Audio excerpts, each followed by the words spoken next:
pondered a little over what kind of video I'd be making today, and a number of items sprung onto the agenda. Abortion, the death penalty, discrimination and prejudice, immigration and asylum, human rights, genetic engineering and research, suicide and euthanasia.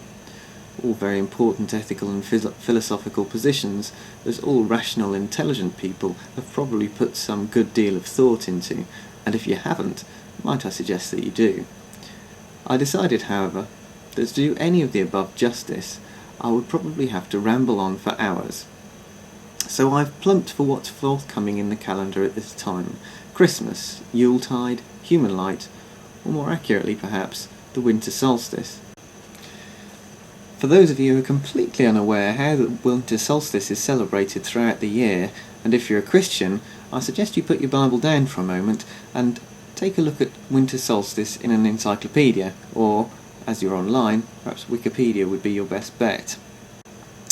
Winter solstice itself occurs between December the 20th and the 23rd. The 25th of December was the birthday of the Roman god Mithras and the Greek hero Dionysus.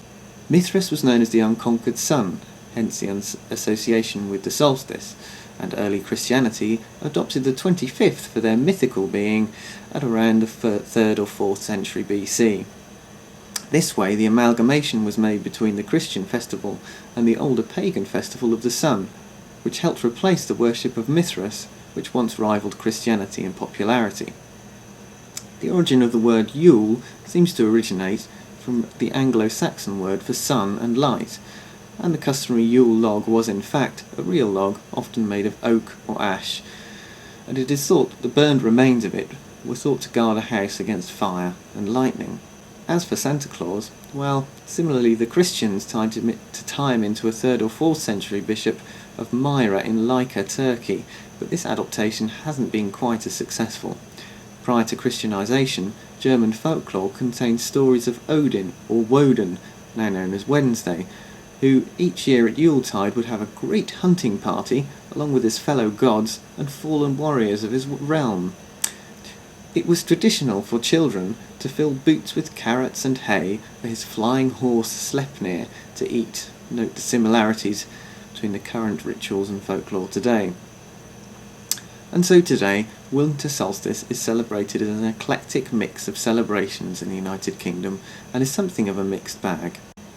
On the one hand, it represents our history, how our forefathers survived the cold winter months and long nights with celebrations on the coldest days of the year, thousands of years before the naming of seasonal affective disorder, an admirable surviving mechanism and coping strategy. It is an opportunity for secularists to discuss the various cultures and beliefs throughout the world and throughout history, and how one belief system attempts to abolish the rest and leave us all the poorer in the understanding of our history and culture. On the other hand, and this is something where Christians and secularists might agree, something has gone slightly wrong with the winter solstice. As children, most of us in the developed world loved Christmas. It was a time of magic, intrigue, presents, celebration, and excitement. In an ever-increasing way, we try to make Christmas more special for our children with each generation. But the problem is not that we want to make it special, but how we make it special.